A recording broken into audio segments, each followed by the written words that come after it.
చెప్పండి. దైవజనుని మాటకు లోబడటం. ఎవరు ఈ దైవజనుడు? దేవుని స్తోత్రం. ఎవరు ఈ దైవజనుడు? చెప్పండి అందరూ. ఉప్పందిందిగా చెప్పండి. ఎలీషా. ఎలీషా చెబుతున్నటువంటి మాటకు లోబడి తన ప్రాంతాన్ని వదిలి ఫిలిస్తీ దేశానికి వెళ్ళింది. ఎవరు ఈమె అంటే షునేమిరాలు. ఎవరు ఈమె అంటే ఎలీషా ప్రవక్తకు గోడ మీద ఒక చిన్న గది ఏర్పాటు చేసినటువంటి స్త్రీ, ఘనురాలైన స్త్రీ. ఎవరు ఈమె అంటే దైవజనునితో మాట్లాడి మీరు ఈ త్రోవను వెళ్ళినప్పుడల్లా మా ఇంటికి వచ్చి భోజనము చేసి వెళ్ళండి అని చెప్పినటువంటి ఈమె. కనుక ప్రియులారా, ఈమెను చాలా కాలం తర్వాత దైవజనుడు ఈమెను జ్ఞాపకం పెట్టుకున్నాడు. చాలా కాలం అయిన తర్వాత ఆమెను పిలుస్తూ మాట్లాడుతూ ఉన్నాడు. దేవునికి స్తోత్రం చెప్పండి. దైవజనుని పట్ల మీరు చూపిన ప్రేమ, మీరు చూపిన కరుణ, మీరు చూపిన ఆసక్తిని బట్టి దైవజనుడు జ్ఞాపకంలో ఉంచుకుంటాడు అని ఇక్కడ దీని ద్వారా తెలుస్తుంది. దేవుని స్తోత్రాలు. ఈ స్త్రీ ఏం చేసింది? దైవజనునికి ఆ మార్గమున వచ్చినప్పుడల్లా చక్కగా భోజనం పెట్టి పంపించేది. ఆ తర్వాత ఏం చేసింది? వెంటనే వెళ్ళిపోవటం కాదయ్యా అని చెప్పి మేడ మీద చక్కగా మరి ఆ గోడ మీద చక్కగా మరి ఆయన కోసం ఒక ప్రత్యేకమైన రూమ్ కట్టించింది, గది కట్టించింది. అందులో కావలసిన సామాగ్రి ఏర్పాటు చేసింది. దేవునికి స్తోత్రాలు.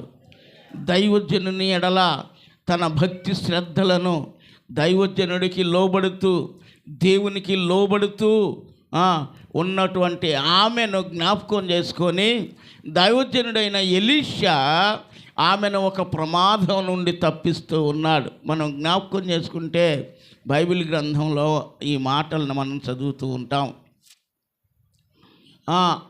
ఆ యొక్క షునేమిరాలుని దైవజనుడైన ఎలీషా ఏం చేస్తున్నాడు అని అంటే ఒక ఘోరమైన ప్రమాదం లేకపోతే ఒక భయంకరమైనటువంటి కరువు నుండి ఆమెను తప్పిస్తూ వేరే ప్రాంతానికి పంపిస్తూ ఉన్నాడు దైవజనుడు. దేవునికి స్తోత్రం చెప్పండి.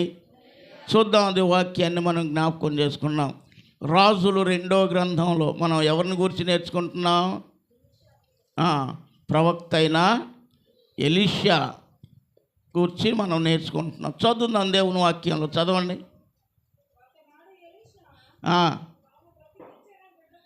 ఒకనాడు ఎలీషా 8వ అధ్యాయం. ఒకనాడు ఎలీషా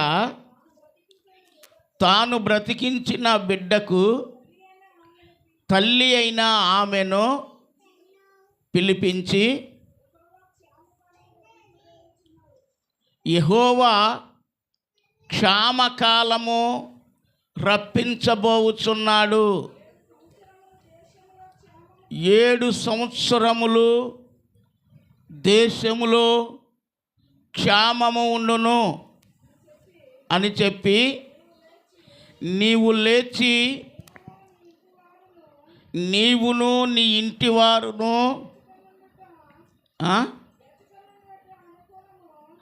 ఎచ్చటనైతే అనుకూలమో అచ్చటకు వెళ్ళండి అని చెప్పాడు. దేవుని స్తోత్రాలు. దేవునికి మహిమ కలుగును గాక. ఇక్కడ దేవుని యొక్క వాక్యాన్ని జ్ఞాపకం చేసుకుంటే తనకు పరిచర్య చేసినటువంటి షునేమిరాలుని, ఘనురాలైన స్త్రీని, తన కొరకు తన ఎడల భక్తి శ్రద్ధలు చూపిన, తననంటూ ప్రత్యేకంగా పట్టించుకొని తన ఎడల చేసిన ఉపచారము చేసిన, తన ఎడల ఉపచార ప్రేమను చూపిన ఆ ఘనురాలైన స్త్రీని ఒకనాడు ఎలీషా అంటున్నాడు, ఆమెను పిలిపించాడు. ఎలీషా ఉన్న చోటకు పిలిపించాడు. తన పనివాడైనటువంటి గెహజీ చేత ఆయన పిలిపించాడు.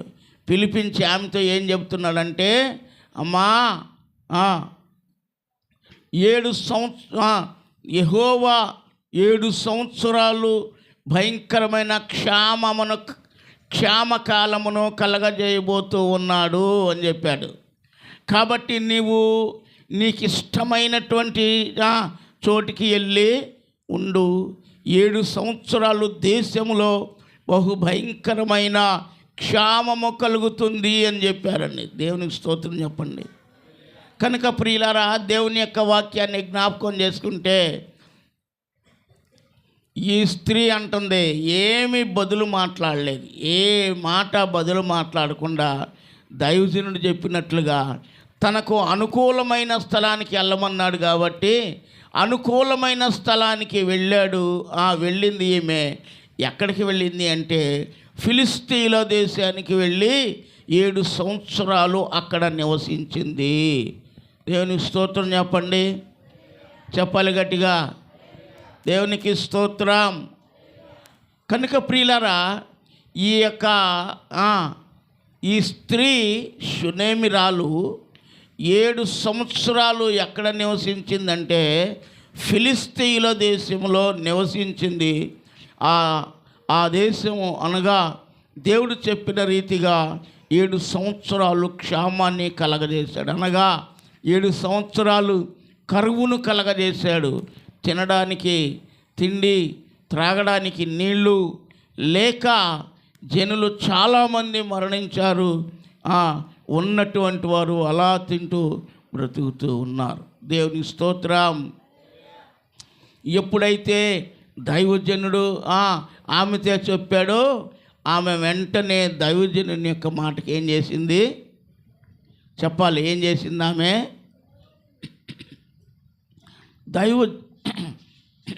దైవజనుని యొక్క మాటకు లోబడింది.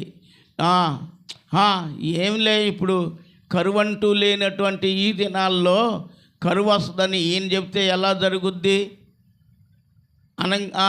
ఆయన అనగానే నోటి మాటతో జరుగుద్దా, కరువు వస్తుందా అని చెప్పి నెగిటివ్ ఆలోచన చేయలేదు అని చెప్పి దేవుని మాటను త్రోసివేయలేదు. దైవజనుడు ఏమైతే చెప్పాడో అదే చేశారు. దేవునికి స్తోత్రాలు. తాను, తన యొక్క కుటుంబం, తాను, తన బిడ్డ, తన భర్త, దేవుని స్తోత్రాలు, వెళ్ళి ఫిలిస్తీన్ల దేశంలో 7 సంవత్సరాలు అక్కడ నివసించారు. ప్రియులరా, మనం ఆది కాండాన్ని మనం జ్ఞాపకం చేసుకున్నట్లయితే దేవుడు నోవహుతో చెప్తాడు, ఇంకా నేను 40 దినాలు భూమి మీద ప్రచండమైన వర్షాన్ని నేను కురిపించబోతున్నాను కనుక నీవు నీ ఇంటి వారి రక్షణ కొరకు వాడగట్టుకోమన్నాడు. అంతేకాదు అందరికీ కూడా సువార్త ప్రకటించాడు. ఈ మాట చెప్పి 120 సంవత్సరాలు ఆగాడండి. దేవునికి స్తోత్రం చెప్పండి. ఏ మాట చెప్పి? వాడగట్టుకోమని చెప్పి 120 సంవత్సరాలు ఆగాడు. ఆగి ఆ తర్వాత ఆగితే ఇప్పుడు ఏమైంది? 120 సంవత్సరాలు వీళ్ళకి ఏం ప్రకటించబడింది అంటే సువార్త ప్రకటించబడి, అయ్యా, అమ్మా, అక్క, చెల్లి, అమ్మా, అయ్యా రండి, నేను వాడగడుతున్నాను, ఈ వాళ్ళలోనికి రండి. ఎందుకంటే ఇంకా కొన్ని దినాల్లో దేవుడు 40 పగళ్ళు 40 రాత్రులు వర్షాన్ని కురిపిస్తాడు అని చెబితే వాళ్ళు నమ్మారా? నమ్మలేదు. పైగా ఏం చేశారు? హేళన చేశారు, ఎగతాళి చేశారు. పోరా ముసలోడా, అరే మంచు పడినటువంటి ఈ దినాల్లో, చినుకు భూమి మీద పడినటువంటి ఈ దినాల్లో 40 దినాలు 40 పగళ్ళు వర్షం కురుస్తుందంటే నువ్వు ఎవరికి చెబుతున్నావు? మాకు చెబుతుంది. కథలో సామెత ఒకటి చెబుతారు, ఏంటి, తాతకి దగ్గులు నేర్పుతారా చేపకి అంటారా? ఉపయోగిస్తారా? మనకెళ్ళి తాతకి దగ్గులు నేర్పలేము, చేపకి ఈత నేర్పలేము. వాటికి అవి వచ్చు. అలాగనే మాకు తెలిసి ఇంత జరుగుతూ ఉంటే నువ్వు మాకు నేర్పిస్తావేంటి, ఎలా అవతలకి ఎలా అని ఏం చేశాడు. అయినా సరే ఏం చేశాడు, 120 సంవత్సరాలు సువార్తను ప్రకటిస్తే వాడన పూర్తి చేసిన తర్వాత తీరా ఆ వాళ్ళలో ఎవరున్నారు అని అంటే నోవహు తన కుటుంబం మాత్రమే ఉంది. దైవజనుడైనా మరి నోవహుకు ప్రజలు లోబడ్డారా అంటే లోబడలా. తన మీదికి వారి మీదికి వారే శాపం తెచ్చుకున్నారు తప్ప దైవజనుడు మాత్రం తెచ్చి పెట్టలేదు. దైవజనుడి మీద ఆ నేరం ఉందా? నేరం ఉందా? లేదు. మరి మీరెందుకు చెప్పిన మాట వినరు? మరి మీరెందుకు దేవునికి లోబడరు? ఇప్పుడు ఆ షునేమీరాలు తన యొక్క కుటుంబం అంతా కూడా దేవునికి లోబడింది. దైవజనుడైనా చెప్పండి, ఎలీషా ఏది చెప్పాడో దాన్ని చేశారు. ఆ కుటుంబం ఆశీర్వదించబడినదే. చెప్పండి గట్టిగా. కనుక ప్రియులు, ఎవరైతే చెప్పిన మాట వింటారో, ఎవరైతే అంటే దైవజనుని మాట ఎవరి మాటగా తీసుకోవాలి? అది దైవజనుడిగా గౌరవించినప్పుడు, దైవజనుడిగా లెక్క చేసినప్పుడు, దైవజనుడిగా ప్రేమించినప్పుడు జనులు, కుటుంబం, సంఘం ఆశీర్వదించబడుతుంది. చెప్పరేంటి? మీకు అర్థం కావట్లేదా నా మాటలో? లేకపోతే మిమ్మల్ని ప్రేమించట్లేదా, మిమ్మల్ని పట్టుకొని ఏమైనా తిడుతున్నావా అని అంటారా ఏంటి? అదేంటో మీకే తెలుసు. కనుక ప్రియ దేవుని బిడ్డలారా, ఈ కుటుంబం దేవుని మాటకు లోబడింది. దైవజనుని మాటను ఏ మాత్రం త్రోసివేయలేదు. త్రోసివేయకుండా ఆ మాట ప్రకారంగా వెళ్ళి 7 సంవత్సరాలు ఫిలిస్తీన్ల దేశంలో ఉంది. ఒక మాట చెప్తాను, 7 సంవత్సరాలు ఊరు వదిలిపెట్టిపోయిన తర్వాత ఆ ఆస్తి లేక ఆ పొలం ఉంది, ఆ పొలంగానే ఉంటుందా? ఉండదా? మనుషులు లేరు కాబట్టి 4 పక్కలోళ్ళు కూడా ఏం చేసుకొస్తారు? అంతేనా? అవునా కాదా? ఈ దినాల్లో మనుషులు ఉంటుంటేనే జరుపుకొస్తున్నారు స్థలాలు లోన్కే. మరి ఈ అమ్మాయి ఈ కుటుంబం లోన్ ఆ దేశాన్ని, ఆ ఊరిని వదిలిపెట్టిపోతే మీరు ఆ భూమిని సామాన్యంగా ఉంచుతారా? ఒకడైతే నాదే భూమి అని చెప్పి అడ్డంగా దోసేసుకున్నాడు అనమాట. నా మాటలు కాదు, బైబిల్లో ఉందన్నమాట. అది నాది అని చెప్పి దోసేసుకున్నాడు. 7 సంవత్సరాలు అయిన తర్వాత తిరిగి మరలా ఆమె వచ్చేసరికి ఆ భూమి మీదకి ఆమె వెళ్ళటానికి వీలు లేకుండా పోయింది. దేవుని స్తోత్రాలు. దేవుని స్తోత్రం. హల్లెలూయా. అప్పుడు ఆ రాజు దగ్గరికి వెళ్ళి ఫిర్యాదు చేసింది. ప్రవక్త దగ్గర చెప్పలే, అయ్యా ఇదిగో ఈ భూమి నాది, ఇది పలానా వ్యక్తి, ఇది నాది కాదని చెబుతున్నాడు. నా పట్ల దేవుడు ఎన్నో అద్భుతాలు చేశాడయ్యా అని చెప్పి ఈ అద్భుతం చేస్తాడని చెప్పింది. దేవుడు నీకు ఏం అద్భుతం చేశాడు అని చెప్పి ఎలీషా యొక్క పనివాడైన గెహాజీని పిలిచి మాట్లాడుతున్నాడు. ఏమి ఎడల దైవజనుడు చేసిన అద్భుతం ఏంటి? మీరు చదువుకున్న తర్వాత బైబిల్ గ్రంథంలో ఉంది. మీరు ఈ స్త్రీ ఎడల దైవజనుడు చేసిన అద్భుతం ఏంటి అని అడిగితే, చనిపోయినటువంటి ఆమె యొక్క కుమారుడు బ్రతికించబడ్డాడు, దైవజనుడు బ్రతికించాడు అని చెప్తా ఉన్నాడు. దేవుని స్తోత్రాలు. హల్లెలూయా. చనిపోయిన ఆ బిడ్డ తల్లి ఏమే చనిపోయి బ్రతికిన కుమారుడు ఈయనే నీ ఎదుట నిలబెడుతున్నాడు రాజా అని చెప్పినప్పుడు, అప్పుడు ఆ యొక్క భూమిని ఆక్రమించినటువంటి వాడిని పిలిచి, ఈ 7 సంవత్సరాల్లో ఆ భూమి మీద ఎంతైతే పంట పండిందో దానివల్ల ఎంత అనుభవించాడో అంతకంతకు రెట్టింపు వసూలు చేసి ఆమెకు అప్పచెప్పాడు. ఎందువల్ల జరిగిందంటారు ఇలాగా అంటే, దైవజనుని యొక్క మాటను తూచా తప్పనిసరిగా పాటించటం వలన ఈమెకు ఇంత మేలు జరిగింది. దేవుని స్తోత్రాలు. ఎలీషా ఈ షునేమీరాలకు చేసిన మరొక అద్భుత కార్యం, తాను లోబడటం వలన కరువు నుంచి తప్పించబడింది. ఆక్రమించినటువంటి ఆస్తిని తిరిగి మరలా ఆమె చేతికి అప్పగించబడింది. దేవునికి మహిమ కలుగును గాక. అందరూ ఒకసారి గట్టిగా దేవుని నామాన్ని మహిమపరుస్తూ చప్పట్లు కొడదాం.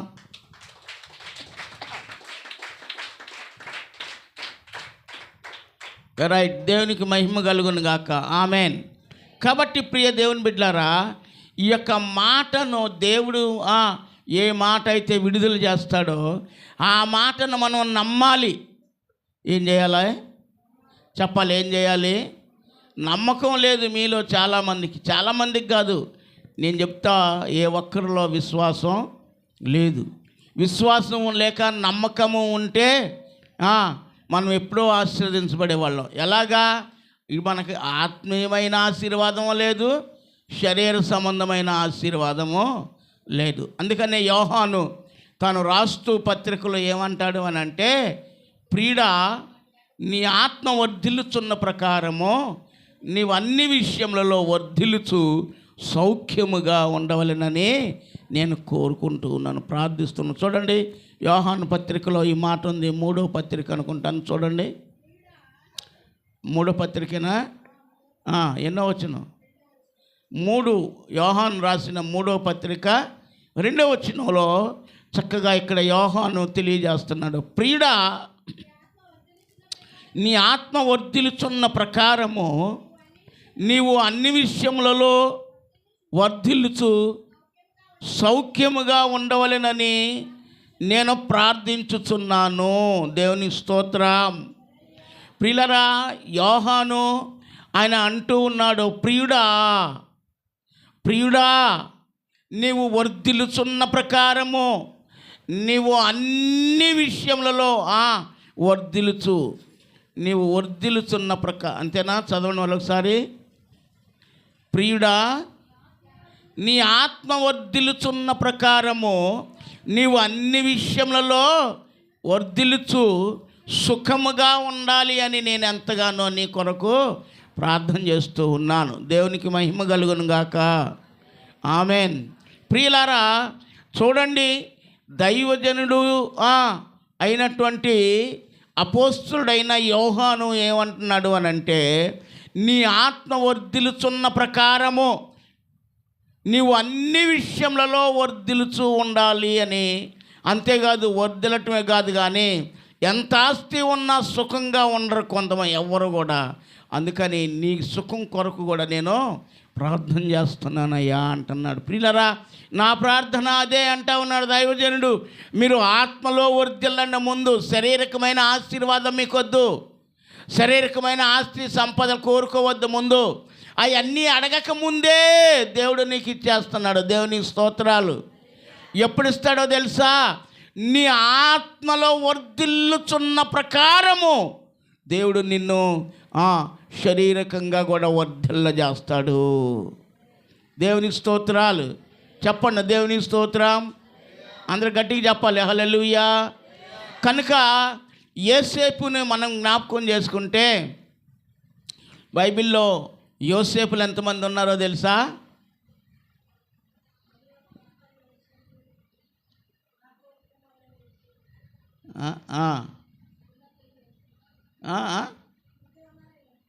ముగ్గురా? మూడో మనిషి ఎవరు? అరిమత్తయి, యోసేపు. ఇంకా ఇద్దరు ఉన్నారు. దేవుని స్తోత్రం. కనుక దేవుని యొక్క వాక్యాన్ని జ్ఞాపకం చేసుకుంటే, ఈ యాకోబు కుమారుడైన యోసేపు తాను ఏ రోజున కూడా శారీరకంగా నన్ను ఆశీర్వదించు అని దేవుని ఎదుట ప్రార్థించింది లేదు. అందుకనే ప్రియరా, దేవుడు యోసేపుని ఏం చేశాడంటే తన ఆత్మను వర్ధిల్ల చేస్తున్న కొద్దీ తన ఆశీర్వాదాన్ని కూడా ఎక్కువ చేస్తూ ఉన్నాడు. తాను ఇంట్లో ఉండగా అన్నల కంటే ప్రత్యేకంగా ఉన్నాడు. ఐగుప్తు దేశానికి వెళ్ళిన ఐగుప్తు దేశంలో ఒక ప్రత్యేకమైన జీవితాన్ని చూశాడు. ఆ యొక్క పోతిఫర్ యొక్క ఇంట్లో ఉన్నప్పుడు అగ్రస్థానం ఆయన అంటున్నాడు, ఆయన పోతిఫర్ అన్నాడు, నేను భోజనం చేయటం తప్పితే నాకేం తెలియకూడదయ్యా, నా ఇంట్లో ఏముందో ఉండదో ఏం లేదు అని. ఎందుకని? యోసేపుని ఎక్కడ పెట్టినా అధికారిగా పెట్టాడు. చివరికి పోతిఫర్ యోసేపుని ఏం చేశాడు? చెరసాల్లో వేశాడు. చెరసాల్లో వేసిన ఖైదీనిగా ఉంచలా. ఆ చెరసాల అధిపతి యోసేపుని చూసి, రబ్బాయి నువ్వే దీన్ని చూసుకుంటా ఉంటా, నేను నీకంటే పైన ఉండనేవాడు. దేవునికి స్తోత్రాలు. ఎందుకంటే యోసేపులో దీనత్వాన్ని చూశాడు ఒకటి, యోసేపులో లోబడితనం చూశాడు ఒకటి, యోసేపులో ఏం చూశాడంటే ఆత్మను వర్ధల చేసుకోవటం చూశాడు మూడోది.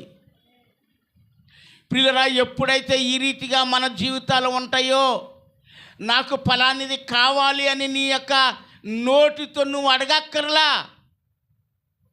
అడగనక్కర్లా. నీకు స్వస్థత కావాలి అని అంటే నన్ను స్వస్థపరచనక్కర్లా, స్వస్థత కలగజేయనక్కర్లా. ఏం చేయాలి తెలుసా? చూడండి, దేవుని యొక్క వాక్యంలో ఒకసారి ఒక్క మాట మనం జ్ఞాపకం చేసుకొని ముందుకు వెళ్ళిపోదాం. యోహాను సువార్త 5వ అధ్యాయంలో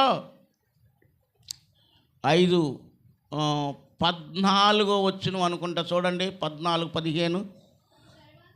అటు తర్వాత యేసు దేవాలయములో వానిని చూచి, ఇదిగో స్వస్థత నొందితివి, మరి ఎక్కువ కీడు నీకు కలుగకుండానట్లు ఇకను పాపము చేయకుమని చెప్పాను. చాలండి. దేవునికి స్తోత్రం. హల్లెలూయా.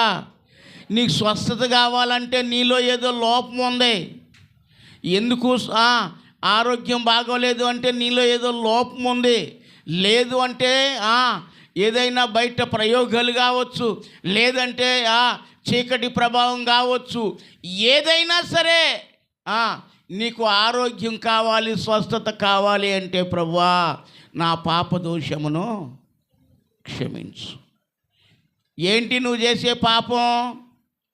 ఎన్నిసార్లు ప్రార్థన మానేశావు? ఎన్నిసార్లు ఆరాధన ఆదివారం ఎగ్గొట్టావు? ఎన్నిసార్లు బుధవారం ప్రార్థనలు మానేశావు? ఎన్నిసార్లు శనివారం ప్రార్థనలు మానేశావు? ఎన్నిసార్లు ఆల్ నైట్ ప్రార్థనలు అదే పాపం. ప్రార్థనకు రాకపోవటమే, చెప్పింది చెయ్యకపోవటమే పాపం.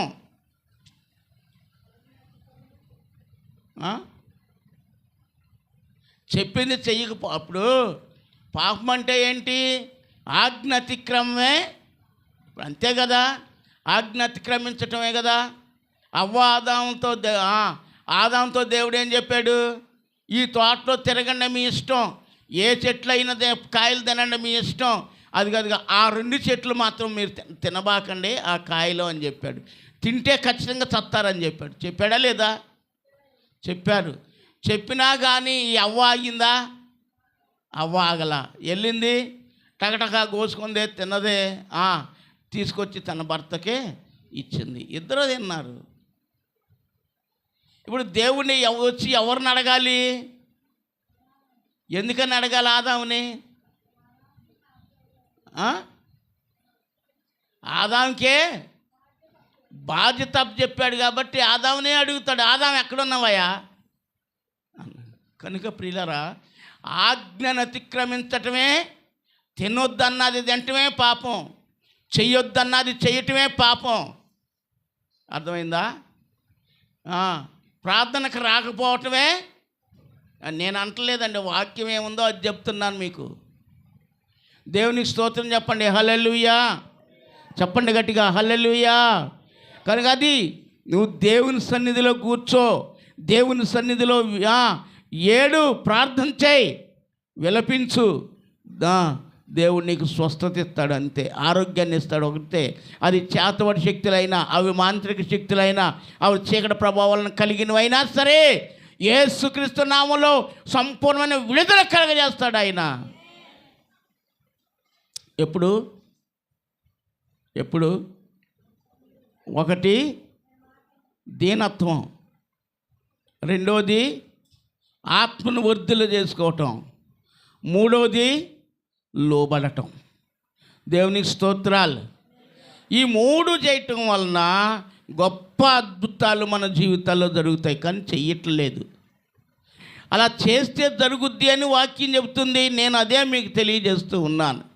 కాబట్టి ప్రియరా, ఈ షునేమీరాలు ఎలీషా ప్రవక్త ఏదైతే చెప్పిందో, ఏదైతే చెప్పాడో ఆ మాటకు లోబడింది. దీనత్వం కలిగి, చెప్పండి, దీనత్వం కలిగి తన తల వంచింది. అంతే. తన భర్తతో చెప్పింది, అయ్యా మరి ఇంకా 7 సంవత్సరాలు కరువు వస్తుందంట, కాబట్టి మనం ఎక్కడొద్దు, మనం ఫలానా చోటుకి వెళ్దాం, దైవజనుడు వెళ్ళిపోమన్నాడు. అంటే భార్య మాట విని భర్త కూడా గంతగట్టాడు. వెళ్ళిపోయారు. దేశంలో వెళ్ళారు. అక్కడ సుఖంగా బ్రతికారు. వచ్చేసరికి పొలం ఉందా అంటే ఉందా? లేదు, దోచుకున్నాడు. రాజు దగ్గరికి వెళ్ళి విన్నవించినప్పుడు ఈ యొక్క దోచుకున్నటువంటి వాడిని పిలిపించాడు. అంతటిని కూడా తిరిగి మరలా అప్పగించాడు. ఎందుకో తెలుసా? ఈమె తన స్వబుద్ధి మీద, సొంత ఆలోచన మీద ఆధారపడలేదు. ఆయనే కాదు, అమ్మా నీ మాట విన్నావు, నువ్వు వెళ్ళమని చెప్పావు, వెళ్తున్నావు, కానీ మన ఆస్తి దోసుకున్నారుగా మరి అని చెప్పి ఈ పురుషుడేం కోపడలేదు ఆమె మీద. ఆమెనేమి కూడా తిట్టలేదు, లేకపోతే కొట్టలేదు, లేకపోతే ఏమీ చేయలేదు. ఇదంతా దైవజనుడే చెప్పాడు కాబట్టి ఇది దైవజనుడి ద్వారాగే మనకు వస్తుంది అనుకున్నారు. ఆ రీతిగా వాళ్ళ ఆస్తి వాళ్ళకే వచ్చింది. దేవునికి స్తోత్రం చెప్పండి. హల్లెలూయా, హల్లెలూయా. దేవునికి స్తోత్రం చెబుదాం. హల్లెలూయా, హల్లెలూయా. చూడండి, దైవజనుడైన ఎలీషా ద్వారా జరిగిన మరొక అద్భుతాన్ని మనం దేవుని వాక్యాన్ని జ్ఞాపకం చేసుకుందాం. దేవుని యొక్క వాక్యంలో మనం చదువుదాం. చూడండి, 7వ వచనం చదువుదాం. 8వ అధ్యాయం 7వ వచనం. 7వ వచనం నుండి దేవుని వాక్యాన్ని చదువుదాం. చదవండి. ఎలీషా దమస్కునకు వచ్చెను. ఆ కాలమున సిరియా రాజైన బెన్హదదు రోగి అయ్యుండి దైవజనుడైన అతడు ఇక్కడికి వచ్చి ఉన్నాడని తెలుసుకొని హజాయేలును పిలిచి, నీవు ఒక కానుకను చేత పట్టుకొని దైవజనుడైన అతనిని ఎదుర్కొనబోయి, నీ రోగము పోయి నేను బాగుపడుదునా లేదా అని అతని ద్వారా యెహోవా యొద్ద విచారణ చేయమని ఆజ్ఞ ఇచ్చి పంపెను. చదవండి.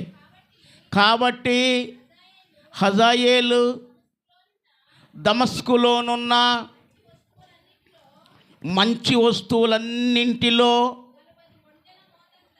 40 ఒంటెల మోయగలిగినంత కానుకగా తీసుకొని అతనిని ఎదుర్కొనబోయి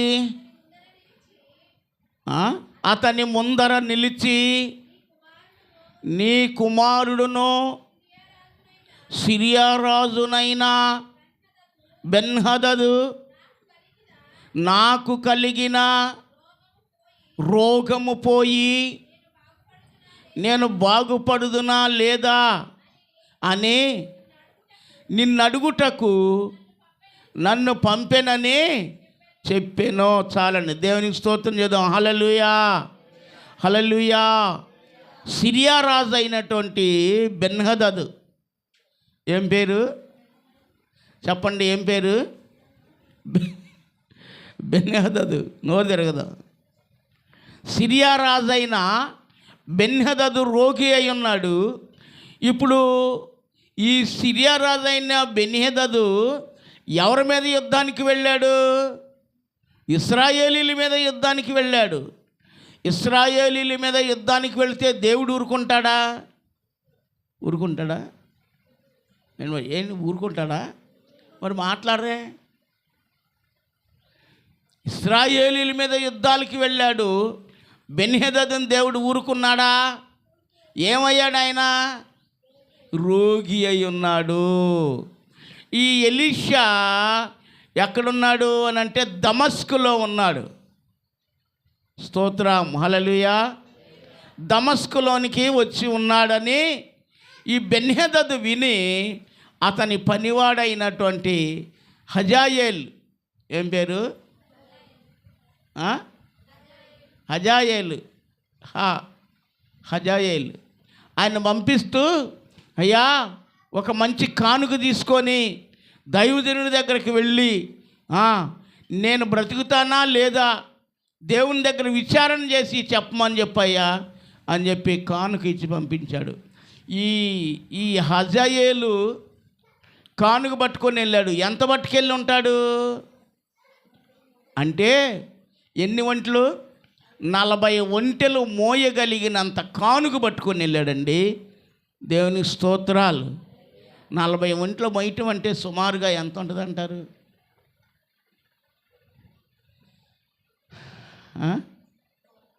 చాలా ఎక్కువ, చాలా ఎక్కువ.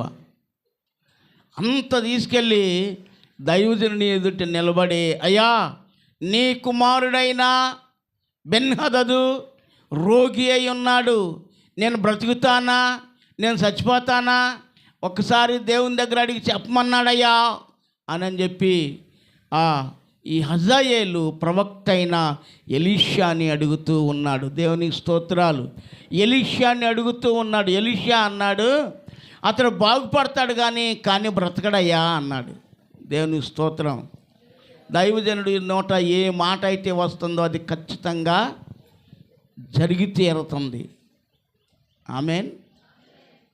దైవజనుడు నీ పట్ల ఏదైతే ఏ వాగ్దానం లేకపోతే ఏ మాట, అది శాపవచనమే కానీ అది ఆశీర్వచనమే కానీ అది ఏదైనా ఒకటి కనుక దైవజనుడి నోట వెలువడింది అంటే అది ఖచ్చితంగా ఆ మాటను దేవుడు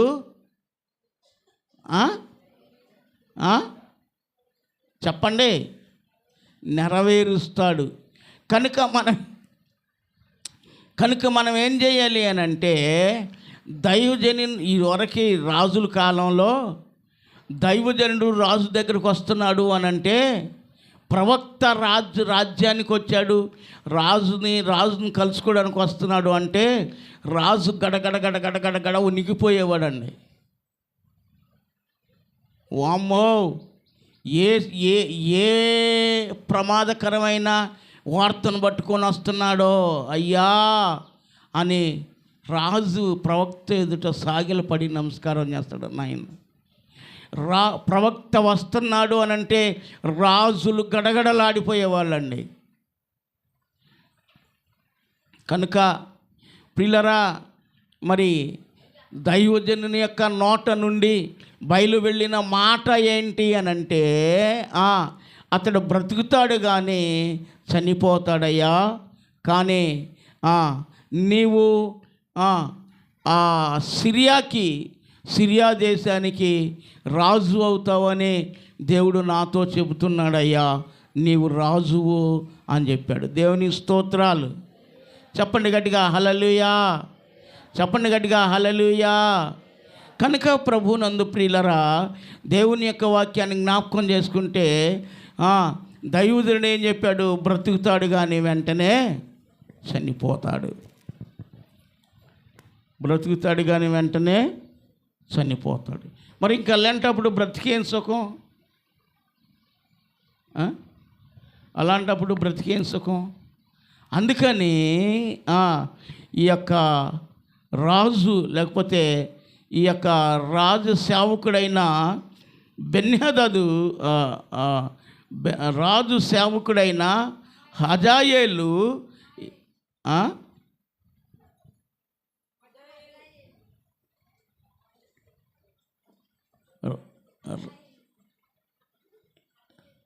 ఏ హెచ్ మరి నేను అదే బలుగుతున్నా. రాజు సేవకుడు బెన్హదదు సేవకుడైన హజాయేలు ఏం చేశాడంటే ఇక్కడ ఒక పని చేశాడు. స్వస్థత కలుగుతుంది అని చెప్పాడు, స్వస్థపడతావని చెప్పాడు.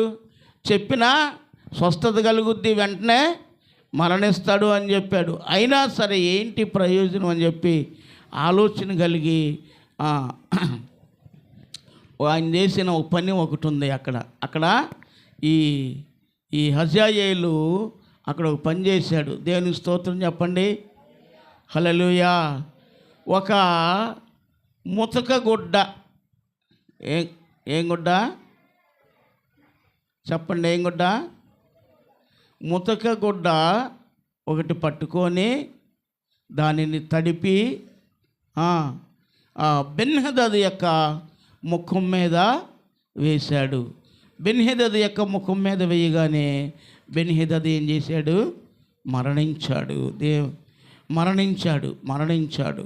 ప్రియులరా, యెహోవాకు విరోధముగా రూపించబడిన ఏ ఆయుధమో వర్ధిల్లదు.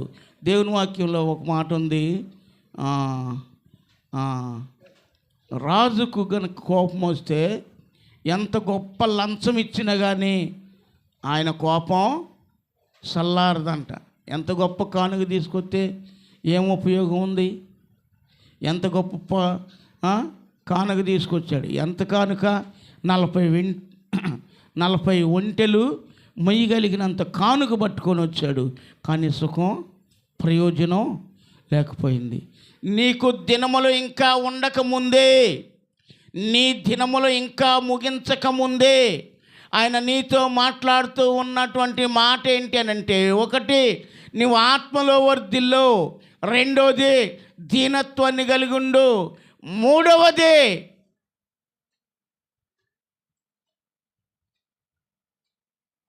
ఆయన చెప్పినది చెయ్యి. ఈ మూడు మన జీవితంలో ఎప్పుడైతే ఉంటాయో అప్పుడు మాత్రమే ఆశీర్వదించబడతాం. ఈ మూడు మన జీవితంలో ఎప్పుడైతే ఉంటాయో అప్పుడు మాత్రమే మనం స్వస్థత పొందగలుగుతాం. హల్లెలూయా చెప్పండి, హల్లెలూయా. కనుక ప్రియులరా, దినాలు బహు కొంచెముగా ఉన్నవి, దినములు కొద్దిగా ఉన్నవి. ఎన్నో దినాలు లేదు, రేపో మాపో ఈ యొక్క చెప్పండి, ఈ దినాలు ముగించబోతూ ఉన్నాయి. నీ దినాలు ముగించబోతూ ఉన్నాయి. ఈ దినాలు ఇలాగే ఉంటాయి కొంతకాలం. వాక్యము మూసివేయబడే రోజులు వస్తున్నాయి. ఆ రోజున అయ్యా నువ్వు ప్రార్థన పెట్టు, ఏం చేయాలంటే నేను పెడతానికి కుదరదు, నువ్వు వినటానికి కుదరదు. అర్థమైందా? అయ్యా వాక్యం చెప్పయ్యా అంటే నేను చెప్పటానికి కుదరదు, నువ్వు వినటానికి కుదరదు. అందుకని రారాజుగా వస్తున్న పాటలో ఒక వచనం ఉంది, అది పాడండి ఒకసారి. మొదటి వచనం అనుకుంటా. రారాజు, అది కాదు, యేసు రాజుగా వచ్చుచున్నాడు, భూలోకమంతా తెలుసుకుంటాడు. యేసు రాజుగా వచ్చుచున్నాడు, భూలోకమంతా తెలుసుకుంటాడు. రవి కోటి తేజుడు, రమ్యమైన దేవుడు, రవి కోటి తేజుడు, రమ్యమైన. కొట్టేవాళ్ళు ఆడకపోయారా?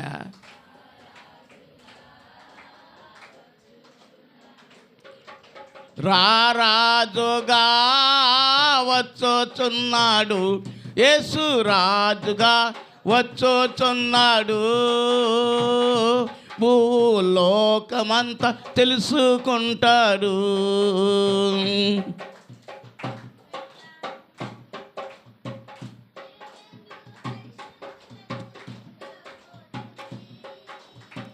ఏడేండ్లో పరిశుద్ధులకు విందబోతుంది.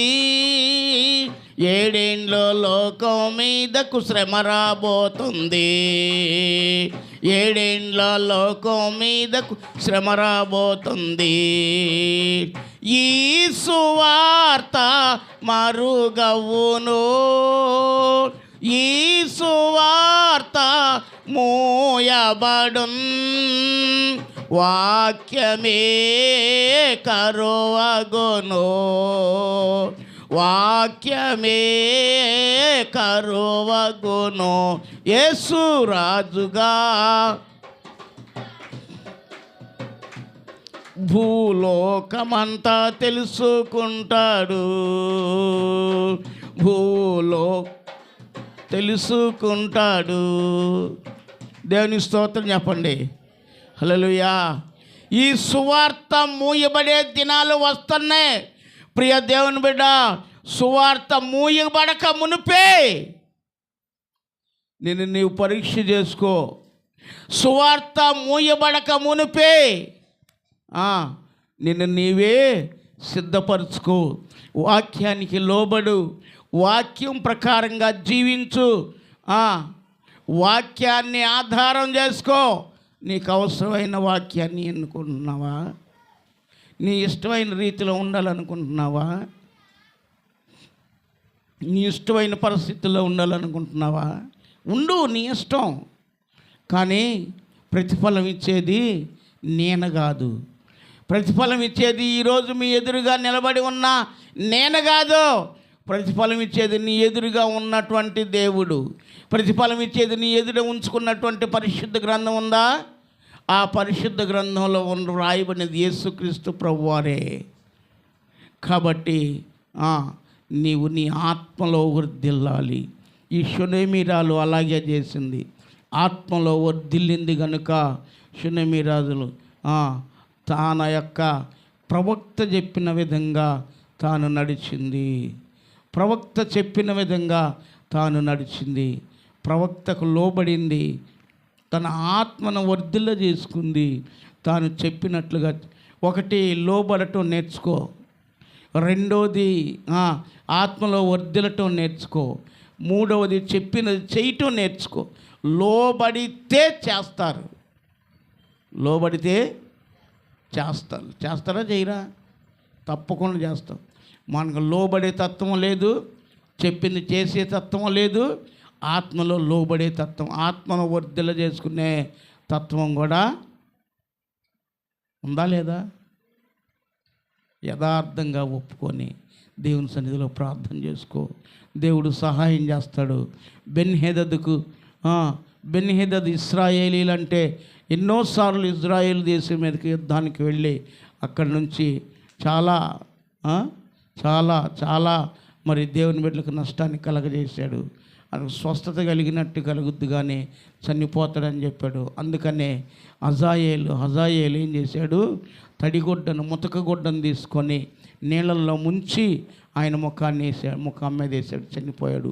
ఆ తర్వాత బెన్హెదదుకు ప్రతిగా హజాయేలు ఆ సిరియా దేశానికి రాజు అయ్యాడు. నీవు గనక నీ జీవితంలో గొప్పగా గనక నీవు ఉంటే, యేసుక్రీస్తు ప్రభువులో నువ్వు ఉంటే, యేసుక్రీస్తు ప్రభువుకు నువ్వు లోబడితే, యేసుక్రీస్తు ప్రభు యొక్క మాటను వింటే, నీవెక్కడున్నా నీవు గొప్పవాడవే, గొప్పదానవే. ఎక్కడున్నా సరే నిన్ను ఆశీర్వదిస్తాడు. అందుకని యోహాను అన్నాడు, ప్రియుడా, నీ ఆత్మ వర్ధిల్లుచున్న ప్రకారం నీవు అన్ని విషయాల్లో వర్ధిల్లుచు సౌఖ్యముగా ఉండాలని కోరుతున్నానని చెప్పి దేవుడు మాట్లాడుతూ ఉన్నాడు. కనుక నీ జీవితంలో లోబడే తత్వాన్ని, మాట ప్రకారం వినే తత్వాన్ని, చేసే తత్వాన్ని మరి నువ్వు గనక కలిగి ఉంటే, ఈ మూడిటిని నువ్వు కలిగి ఉంటే దేవుడు నిన్ను కూడా ఆ రీతిగానే ఆశీర్వదించబోతున్నాడు. ఆ షునేమీరాలను ఆశీర్వదించినట్లుగా, వర్ధిల చేసినట్లుగా నీకు కూడా అదే చేయబోతూ ఉన్నాడు. దేవుని వాక్యానికి లోబడు. ప్రార్థన చేసుకుందాం. దేవుడి ఈ మాటలు, మన పరిశుద్ధ మాటలు మన అందరి వినికిడిలో ఆశీర్వదించునుగాక. Amen, amen. ఒక మాట